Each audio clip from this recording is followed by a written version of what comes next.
जय हिंद। 3:32 पे जम्मू से कश्मीर की तरफ कॉन्वॉय निकला सीआरपीएफ का 2500 जवानों का कॉन्वॉय, जो कि जनरली होता नहीं, 1000 कॉन्वॉय में होते। सबसे मेन क्या है ना, बहुत गुस्से में हूं लेकिन इतना कंट्रोल करके कोशिश ही कर रहा हूं। अगर मेरे सामने संविधान का, मैं हमेशा से कहता हूं कि संविधान का सम्मान करना चाहिए, कानून का करना चाहिए, लेकिन आज वो अंदर से वो फील है ना, इन जैसे हरामी गद्दार आ जाए ना, बीच में हाथ रख के फाड़ दूं सालों को, अभी वो फीलिंग है। लेकिन द कंसर्न इज सिर्फ गुस्सा, गाली है बहुत, लेकिन बात करना है ना।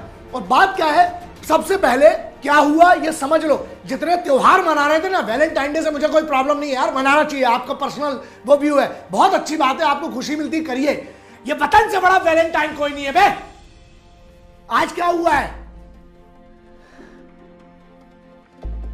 आज वो 40 वहां पर शहीद हुए, क्या है इंसिडेंट समझो। पहले इंसिडेंट की बात करना पड़ेगी, उसके बाद बात करना पड़ेगी क्वेश्चन क्या है, सवाल क्या है कि हुआ क्यों, क्यों हुआ, खामियां, हर चीज पे बात कर। जब तक सवाल नहीं उठेंगे उसका जवाब नहीं आएगा।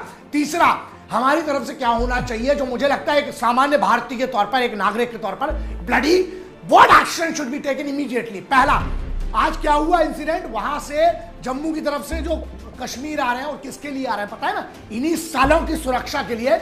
मतलब मैं कश्मीरियों की बात नहीं कर रहा हूं, कितना समझाएंगे बे, और 50 बार तो मैं वीडियो कर चुका हूं बोल के मत बहको मत बहको। अब बात यह है कि वहां से आ रहे हैं 2500 से ज्यादा, 78 गाड़ियां चल के आ रही हैं सीआरपीएफ की।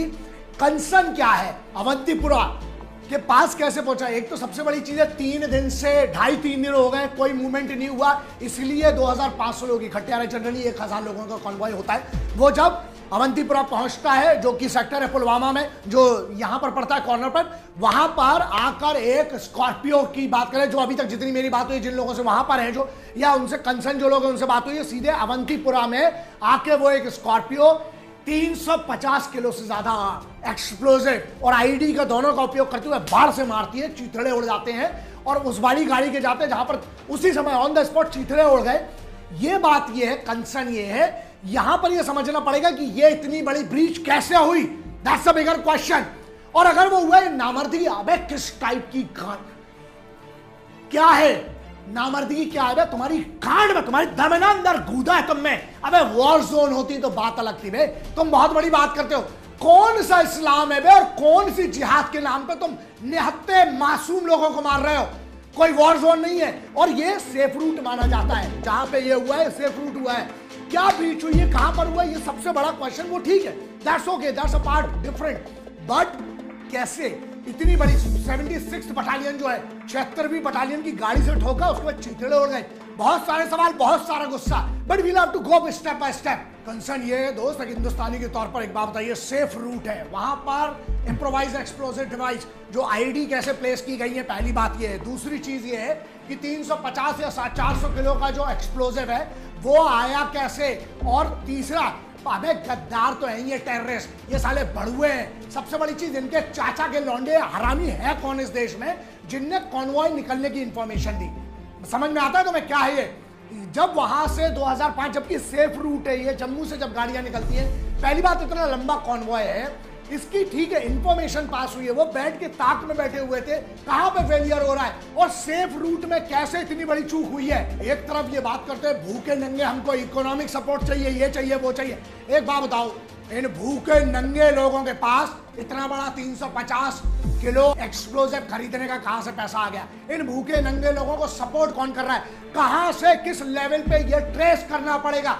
कब तक हम लोग, एक बात बताइए, जितने लोग बैठ के सुन रहे हैं अपने आप में एक बात सोचना दोस्त, मैं लिंक डालूंगा यहां पर, क्योंकि मैं शायद, मुझे लगता है कि मैं वो फोटोज तक आपके साथ शेयर नहीं कर सकता हूं।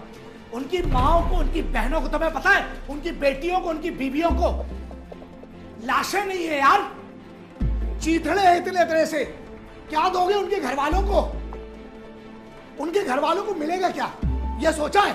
सबसे बड़ी चीज, इसका जिम्मेदार मैं बोलता हूं बॉस, अब बहुत, अबे पॉलिटिकल पार्टीज वाले एक अलग कंसर्न है, इस पे भी राजनीति मत करना बे, इस पे भी राजनीति मत करना, ये बहुत बड़ा कंसर्न है। एक इससे बड़ा कंसर्न ये है, डिबेट चालू हो जाएंगे उस पे, साले सब आके ना, मैं इसलिए बोल रहा हूं सोल्यूशन चाहिए। सोल्यूशन क्या है आप, और सबसे बड़ी चीज, अभी एक बात बताओ, मरने वाले कांग्रेस को रिप्रेजेंट करते थे, बीजेपी को करते थे, समाजवादी को करते थे, आम आदमी पार्टी को करते थे, किसको करते थे? उनने कौन सा गलत काम किया? उनकी सिक्योरिटी फोर्सेस की जिम्मेदारी है भारत की सुरक्षा करने की, वो निभा रहे हैं। बताओ, 3 दिन से रास्ते बर्फ थी, वहां से हिल नहीं पा रहा था आदमी। सबसे बड़ा ये सवाल है, उनकी सुरक्षा की जिम्मेदारी कौन लेगा? जिन माओ ने, जिन बहनों ने अपने बच्चों को भेजा है फौज में, सीआरपीएफ में भेजा है, आज वो सेंट्रल रिजर्व प्रोटेक्शन फोर्स है, आपको पता है? तो उनका प्रोटेक्शन के क्या है और जिम्मेदारी लेगा कौन? सॉल्यूशन, सुझाव या जो भी आप समझ लो एक हिंदुस्तानी के तौर पर, यार ये बताइए मुझे, हर लेवल के मिनिस्टर के पास, it's a bigger question, it's not about Congress और बीजेपी और any other party in power और in opposition, let's talk about some sense. सच्चाई क्या है?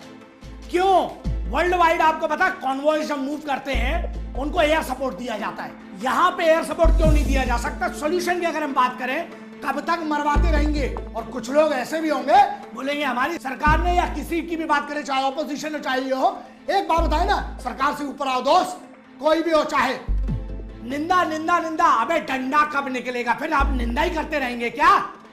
अगर मैं एक भाई के तौर पे बात करूं, मेरा भाई मरा है, मेरे जानने वाले मरा है ना, मेरे साथ का कोई मरा है, मेरे जानने वाला, या मैं अगर एक हिंदुस्तान, मेरा मान लो मेरे परिवार का कोई गया है, आप दोगे मेरे घर का भाई? मेरा बेटा दे सकते हो आप, मेरा भाई दे सकते हो, मेरा पति दे सकते हो? दोगे आप 3, 5, 10 लाख रुपए में आप शहादत खरीदते हैं इस देश में? आप ये कहेंगे कि हमने इतना इनको हर्जाना दे दिया? अबे जिसका बेटा गया उसका घंटा हर्जाना देगा तू, या कोई भी होगा? प्रॉब्लम ये है, सॉल्यूशन इसका क्यों एयर कवर नहीं दिया जा सकता? And that bloody has to be given, yeah, they deserve that. Air cover होना चाहिए। Why 2 choppers cannot bloody watch everything? पहली बात एयर कवर। दूसरी बात ये बताओ आप, जो आईडी जहां हो रही हैं, why not anti mines, why not anti ITs can be used on the tracks? क्यों पायलट आगे 4 गाड़ियां नहीं जा सकती हैं? अगर मोबाइल से मान लीजिए मोबाइल ट्रिगर से यूज हुआ है, why can't be there bloody jammer? मंत्री जी जाएंगे तो उनकी गाड़ी के आगे जैमर लगेगा, पीछे लगेगा।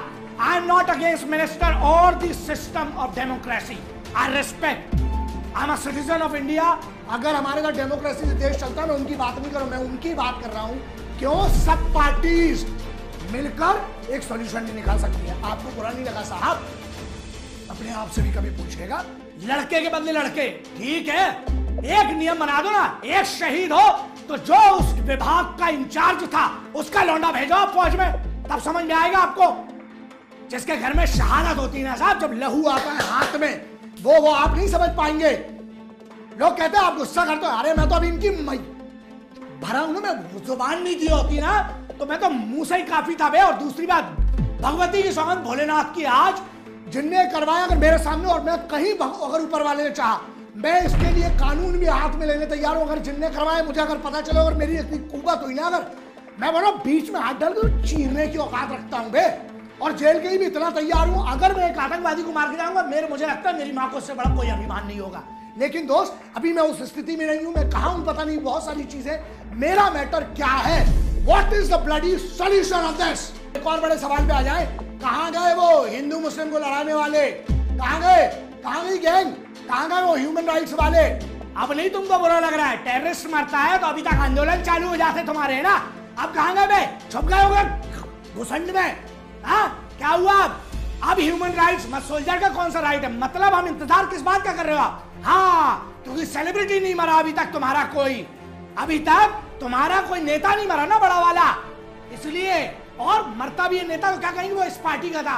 अबे यार समझ में नहीं आता। एक बार हर चीज में पॉलिटिकल, एक सबसे बड़ी कंसर्न ये है, एक बार मर्दानगी दिखाओ बे, एक बार अंदर से अगर थोड़ा सा भी कूदा है ना, इकट्ठे होके दिखाओ।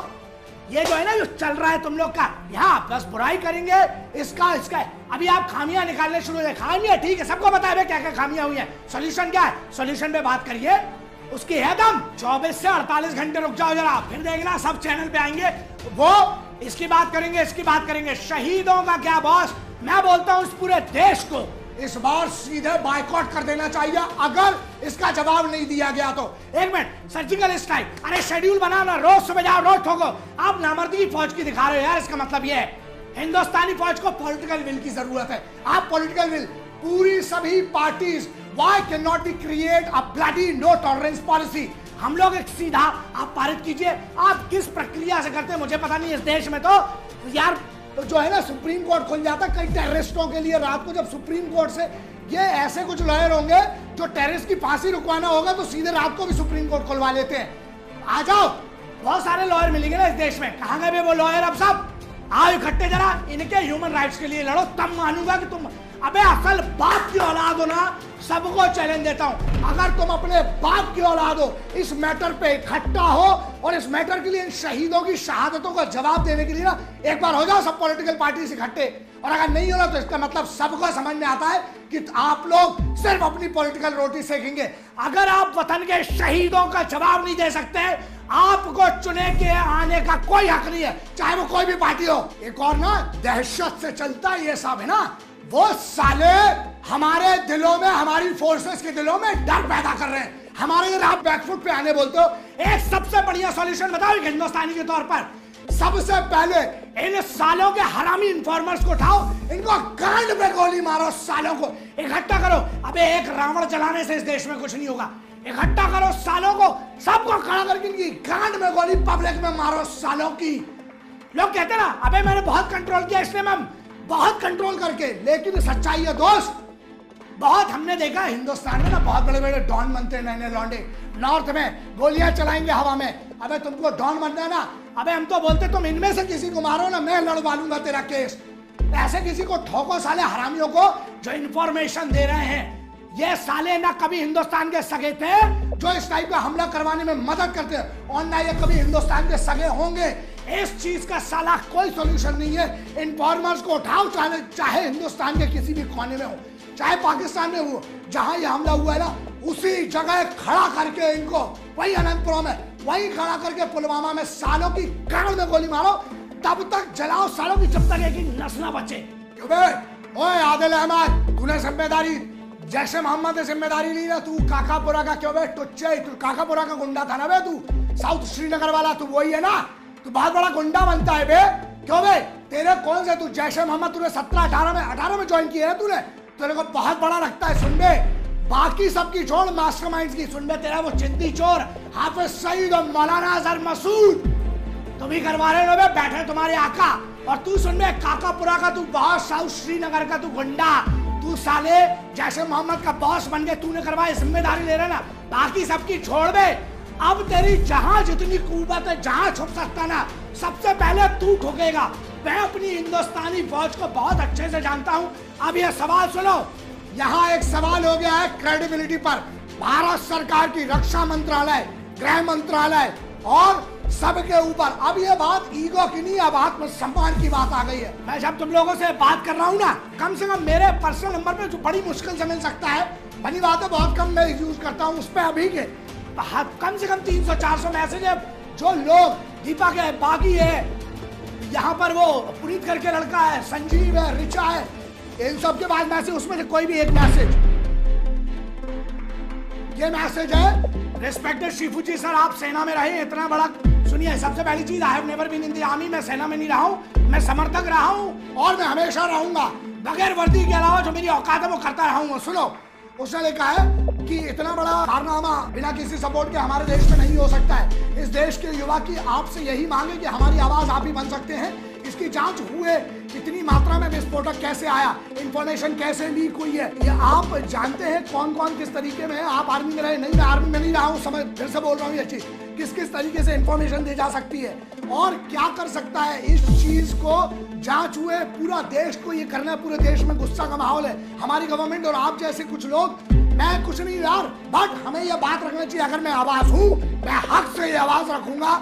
ऐसे हजारों बच्चे, पता है तुमको, आज ना बात सब भूल जाओगे, एक बार मर्द बनने का मौका मिला है, जो थोड़ा साली चूड़ियां नामर्दगी, पूरे देश की हर पॉलिटिकल पार्टी एक ऐसा एजेंडा लाओ मिलके। बॉस, अगर तुम में एक भी अपने बाप का खून है ना, एक वही लाने की जिस देश में अगर तुम पैदा हुए और उस देश के अगर तुम भक्त नहीं, ये पॉलिटिशियंस के लिए बोल रहा हूं मैं, सबके लिए, जिस देश में अगर तुम पैदा हुए और उस देश के अगर तुम भक्त नहीं, तो ना माँ का तुमने दूध पिया और बाप का तुम में रक्त नहीं। प्रूव करने की बात आई है दोस्त। घुसो, मारो, इनके इन्फॉर्मर्स उठाओ, जब तक इनके दिल में दहशत नहीं होगी साले कुछ नहीं सुधरने वाला। उठाओ, पब्लिक में खड़ा करो, मारो सालों को गोली, तभी समझ में आएगा। हिंद, वंदे मातरम, इंकलाब जिंदाबाद, भारत माता की जय।